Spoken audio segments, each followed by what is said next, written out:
ਬੂਟਾ खे ਗਾਈਏ ਦਾ ਅੱਖੀ ਪਈ ਵੇਖਾਂ ਆ ਬੂਥ ਕੁਟਿੰਦਾ ਮਾਈਏ ਦਾ ਆਦਨੀ ਮਾਂ ਨਾ ਸੋਈ ਤੇ ਮਾਸੀ ਸੋਈ। ਪਰ ਮੈਨੂੰ ਬੜੀ ਚਾਸ ਆਈ ਹੈ ਜਿਹੜਾ ਇੰਡੀਆ ਤੇ ਅਫਰੀਕਾ ਦਾ ਮੈਚ ਆ ਨਾ, ਉਹਦੇ 'ਚ ਮੈਨੂੰ ਇੰਝ ਹੀ ਲੱਗਾ ਨੇ ਜਿਵੇਂ ਪਾਕਿਸਤਾਨ ਜਿੱਤ ਗਿਆ। ਜਦੋਂ ਮਿਲਰ ਖੇਡਦਾ ਪਿਆ ਨਾ ਤੇ ਉਹ ਚੰਗੀ ਬੈਟਿੰਗ ਕਰਦਾ ਪਿਆ, 63 ਰਨ ਉਸ ਬਣਾਏ, ਮੈਨੂੰ ਲੱਗਦਾ ਪਿਆ ਜਿਵੇਂ ਸਗਵਾਂ ਫਖਰ ਜ਼ਮਾਨ ਖੇਡਦਾ ਪਿਆ। ਸਟਾਬਸ ਨੇ ਅੱਛੀ ਬੈਟਿੰਗ ਕੀਤੀ, 44 ਰਨ ਤੁਸੀਂ ਬਣਾਏ। ਮੈਨੂੰ ਸਗਵਾਂ ਆਪਣਾ ਆਲ ਰਾਊਂਡਰ ਫਹੀਮ ਅਸ਼ਰਫ ਲੱਗਦਾ ਪਿਆ, ਜਨਾਬ ਫਹੀਮ ਅਸ਼ਰਫ ਜਿਵੇਂ ਖੇਡਦਾ ਪਿਆ। ਜਿਹੜਾ ਜਨਸਨ ਅੱਛੀ ਬਾਲਿੰਗ ਕੀਤੀ, ਉਸ ਲੈਫਟ ਹੈਂਡਡ ਬਾਲਰ ਹੈ, ਜਦੋਂ ਉਹ ਵੱਜਦਾ ਹੁੰਦਾ ਨਾ ਬਾਲਿੰਗ ਦੇ ਵਿੱਚ, ਮੈਨੂੰ ਆਪਣਾ ਸਗਵਾਂ ਉਹ ਸ਼ਹੀਨ ਸ਼ਾਹ ਅਫਰੀਦੀ ਲੱਗਾ ਕਿ ਇਹ ਸ਼ਹੀਨ ਸ਼ਾਹ ਅਫਰੀਦੀ ਬਾਲਿੰਗ ਕਰਦਾ ਪਿਆ। ਹੋਰ ਤੇ ਹੋਰ ਜਿਹੜਾ ਮਹਾਰਾਜ ਹੈ, ਜਦੋਂ ਉਹ ਬਾਲਿੰਗ ਕਰਦਾ ਪਿਆ ਤਾਂ ਮੈਨੂੰ ਲੱਗਦਾ ਪਿਆ ਆਪਣਾ ਨਿਵਾਸ ਜਿਹੜਾ ਨਹੀਂ ਉਹ ਬਾਲਾਂ ਸੱਟਦਾ ਪਿਆ।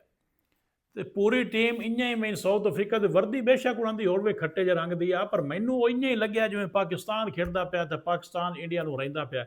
ਉਹੀ ਤਾਂ ਬੇੜੀ ਬੁੱਢੇ ਬਣ ਪਾਕਿਸਤਾਨ ਕੋਲ ਹਰਦੇ ਨਾ ਹੋਏ ਨਾ, ਤੇ ਇੰਜ ਹੀ ਅਸਾਂ ਦਿਲ ਠਾਰਨਾ ਹੈ।